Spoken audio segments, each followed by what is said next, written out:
Well, there's about three different sets of misperceptions. The old one is, of course, the old cliche of a land of poverty, suffering, the begging bowl, the naked fakir on his bed of nails. I mean, those images, the snake charmer, that image of India, which I think is gradually being supplanted, but it has still a hold on the popular imagination because it was drilled into people's minds and eyes for decades, if not centuries.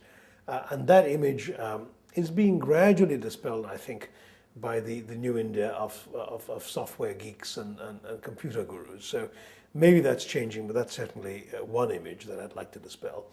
The second image is perhaps the paradoxical one of the land that's stealing away American jobs.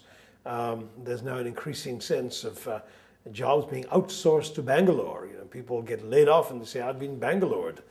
In fact, India has only created 1 million IT jobs in the last 10 years, and during that time America has shed 3 million jobs, but each of those 3 million Americans is looking at those 1 million jobs in India and saying, that's my job.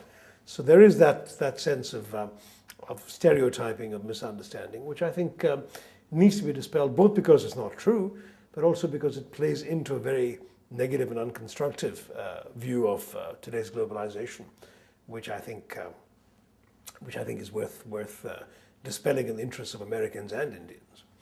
And the third set of images probably is of exotic India, the land of yoga, and of course the movies of Bollywood and the ashrams and retreats where people can go and sit in the Himalayas and meditate. And that sort of image got a boost really in the late 60s with the Beatles going off and learning transcendental meditation from Maharishi Mahesh Yogi. And from then on, you've had the likes of Madonna and Goldie Hawn going off to India. You've had Richard Gere discovering the Dalai Lama in India. You've had a sort of opening up to this spirituality and otherworldly yearnings that come from Indian experience.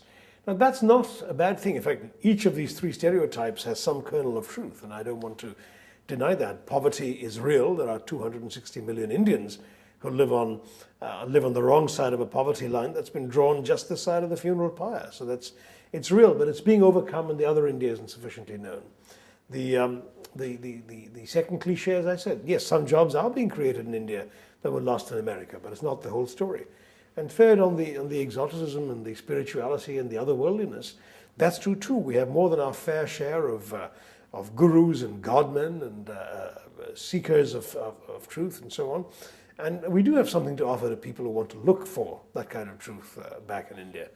But having said that, it's also true to say that India is in many ways not that different from any other country in the world. It's full of people who are trying to make a living, give their kids a decent education, get 3 meals a day, put a roof over their heads, try and achieve some conventional aspirations in life, including financial and material security. And that aspect of India as a normal society, going beyond the cliches of the three kinds of stereotypes I described to you, is something that I would like people to be more conscious of. And I think in America, the increasing numbers of Indian Americans, now up to about 3 million in this country, is beginning to change that for the better. Because when you see Indians are folks just like you, who dress like you, who talk like you, who work like you, but they're Indian, and they go back to families, or at least at the very least ancestors and relatives in India, that changes the way you think about India too, and I think that's been positive.